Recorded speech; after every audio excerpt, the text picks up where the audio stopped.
Picture yourself walking into a crowded room where every person wears a mask. Some appear joyful, others gloomy, but none show their real faces. Now imagine stepping into that space without any disguise of your own, without lies, without pretense, without even the instinct to manipulate anyone. How long do you think you'd survive? How quickly would others label you naive, or worse, weak? This is the tragic reality faced by Prince Mishkin, the central figure in Fyodor Dostoevsky's novel The Idiot. A man defined by pure intentions, relentless honesty, and limitless compassion. Yet instead of being celebrated for these rare traits, he becomes the target of ridicule, manipulation, and eventually, destruction by a society that simply cannot grasp his goodness. But this isn't just a tale frozen in 19th century Russia. It's a brutally honest mirror held up to human nature, a mirror still reflecting us today. Why is it that genuinely good people so often seem to struggle in life? Why does sincerity frequently attract mockery instead of admiration? And perhaps the hardest question of all, if being a good person leads to so much pain, is it even worth it? By the end of this discussion, your entire perspective on kindness, morality, and the unseen risks of being too good in a world that rewards cunning will shift. The final insight, perhaps the most unsettling of all, will challenge how you view not just others, but yourself. To understand why kindness is so often mistaken for foolishness, we first need to examine what society actually values. We like to tell ourselves that we admire honesty, integrity, and compassion. But do we really? Or do we only tolerate these traits as long as they don't get in the way of our own interests? If history teaches us anything, it's that those who climb to power are rarely guided by pure virtue. More often, they're skilled navigators of human behavior, people who know when to charm, when to act ruthlessly, and how to hide their real motives behind a carefully polished image. Niccolò Machiavelli, in The Prince, bluntly stated that a leader must be ready to act immorally when circumstances demand it, because the world doesn't reward virtue, it rewards results. This is why Mishkin's story is so heartbreaking. He doesn't understand or refuses to accept the hidden rules that govern the world around him. He's neither interested in deceiving others nor skilled at doing so. As a result, people see him not as intelligent or wise, but as an idiot. Not because he lacks intellect, but because his goodness leaves him wide open vulnerable in a society built on self-preservation and competition. Now pause and reflect. How often do you see genuinely kind people being taken advantage of? How many stories do we hear of good-hearted individuals betrayed by those they trusted most? And how many times have you yourself felt foolish for believing in the best in others, only to end up disappointed? This isn't to say the world is pure evil, but it's undeniable that a certain degree of strategic thinking, even manipulation, is often necessary just to survive. Even those who think of themselves as good people sometimes have to bend their values to protect themselves. Yet, despite all of this, we still long for people like Mishkin, people who are truly unapologetically good.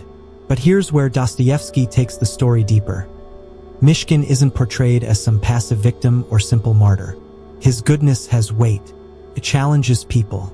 It stirs something in them they don't fully understand. His mere presence acts like a mirror, exposing everyone's flaws. He doesn't judge them, but his sincerity makes their lies more obvious. His kindness highlights their selfishness, and his honesty strips away their social masks. And so, instead of embracing him, they push him away. Which leads to the ultimate question. Is Mishkin truly the fool here? Or is it the world around him that's lost its moral compass? As we move forward, we'll dive even deeper into this paradox, exploring what it really means to be good in a world that doesn't seem to value goodness at all.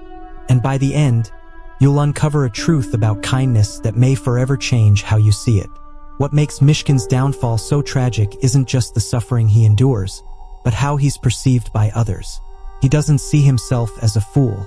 He believes in love, in honesty, in the fundamental goodness of human nature.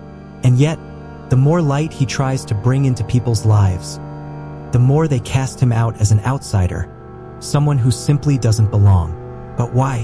Why does real, uncompromising goodness make people so uncomfortable?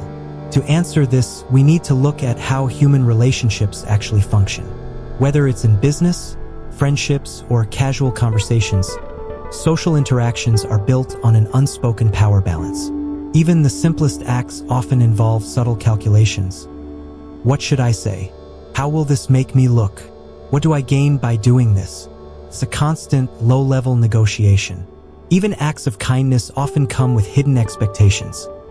Gratitude, recognition, or future reciprocation. But Mishkin doesn't play that game. He gives freely, speaks honestly, and forgives unconditionally, even when people repeatedly betray him.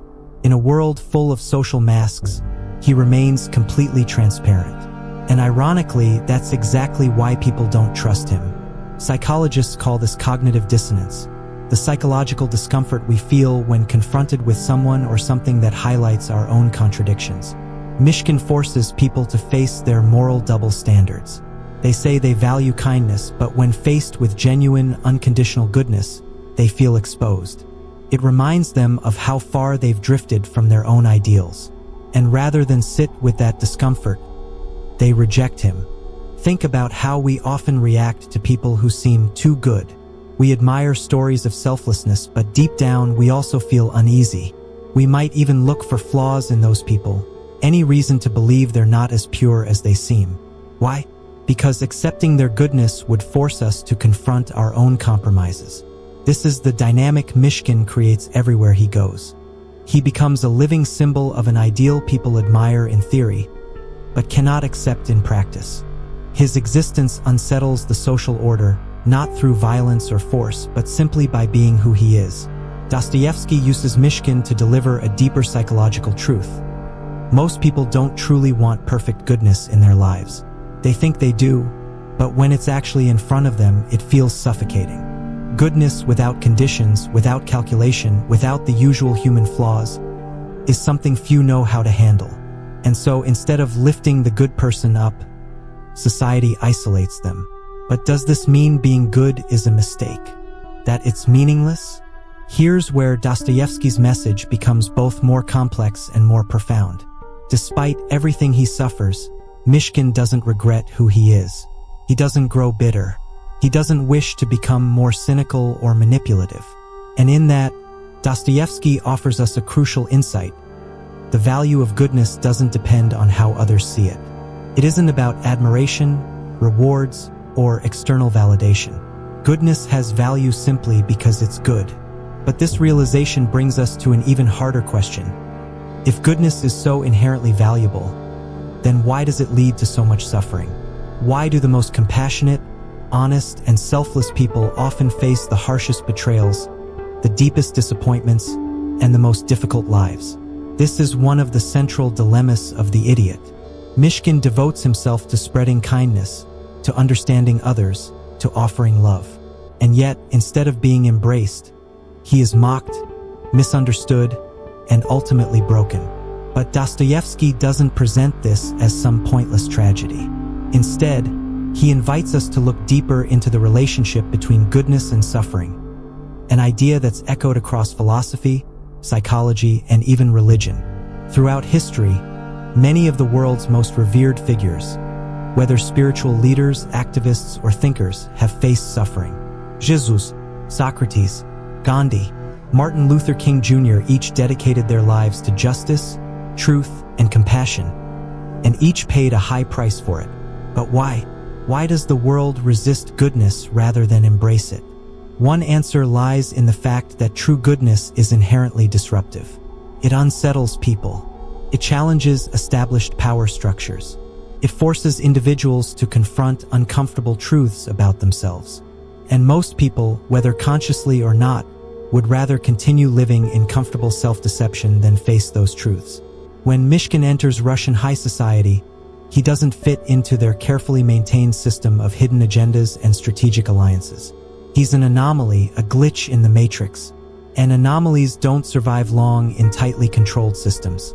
They're either forced to conform, or they're pushed out. Mishkin refuses to change, and for that he's cast aside. This brings us to a pivotal question. If goodness often leads to suffering, what's the point of being good? Dostoevsky's answer isn't simple. He doesn't offer a happy ending or an easy moral lesson. Instead, he presents a difficult but liberating idea. The value of goodness isn't tied to external outcomes. It's not about success, recognition, or even survival. True goodness exists for its own sake. It doesn't ask, "What will I get from this?" It doesn't expect applause. It doesn't seek reward. Simply is. This concept flies in the face of everything modern society teaches us about validation and achievement. We're conditioned to expect results, to believe that our efforts should bring tangible rewards. But true goodness doesn't work like that. It's not transactional. It doesn't keep score. Yet here's the paradox. Even though goodness isn't tied to worldly rewards, it still leaves a lasting impact. Even those who reject it remember it. Throughout The Idiot, Mishkin affects everyone he meets. Even those who hurt him can't forget him. His sincerity, his compassion, his refusal to become bitter, all leave a permanent imprint. This is the quiet, hidden power of true goodness. It changes people, sometimes visibly, sometimes deep beneath the surface, but it does change them. Think back to moments in your own life when you encountered genuine, selfless kindness. Small moments, kind word, an act with no strings attached. Didn't it stay with you?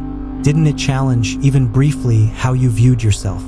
That's the subtle but undeniable power of real goodness. It doesn't need to fight to win. It doesn't need recognition to matter. It doesn't seek control. Yet it transforms. But this power comes with a cost. Dostoevsky knew that in a world shaped by selfishness and survival instincts, people who embody pure goodness will suffer. They will be misunderstood, betrayed, cast aside, and yet, they will also remain uncorrupted. They'll stay true to themselves, even when everything around them tries to wear them down. In the closing chapters of The Idiot, Mishkin's fate is sealed. He's broken, swallowed by the cruelty and complexity of the world he couldn't change. But was he truly the fool? Or was he the only one who saw reality with clear, unfiltered eyes? Dostoevsky doesn't give us a definitive answer. And maybe that's the point. The real question is one each of us must answer for ourselves. Should we adapt to the world, play the game, protect ourselves at all costs? Or should we remain loyal to our ideals, even if it means suffering? There's no easy answer, no perfect solution, but perhaps, in the end, the true measure of a life well lived isn't how much we've gained, but how much light we've managed to bring into the lives of others, no matter how small, no matter how unnoticed. And so here's the final revelation. Goodness isn't about winning. It's not about being remembered. It's not about avoiding pain. True goodness exists not because the world values it, but because it's the right way to live. Whether the world calls you a fool or a saint, whether your kindness is cherished or rejected, the most important thing is that you remain true to yourself. Because in a world ruled by masks and manipulation, choosing to be good, despite everything, is the most radical, powerful choice of all. Thank you for watching.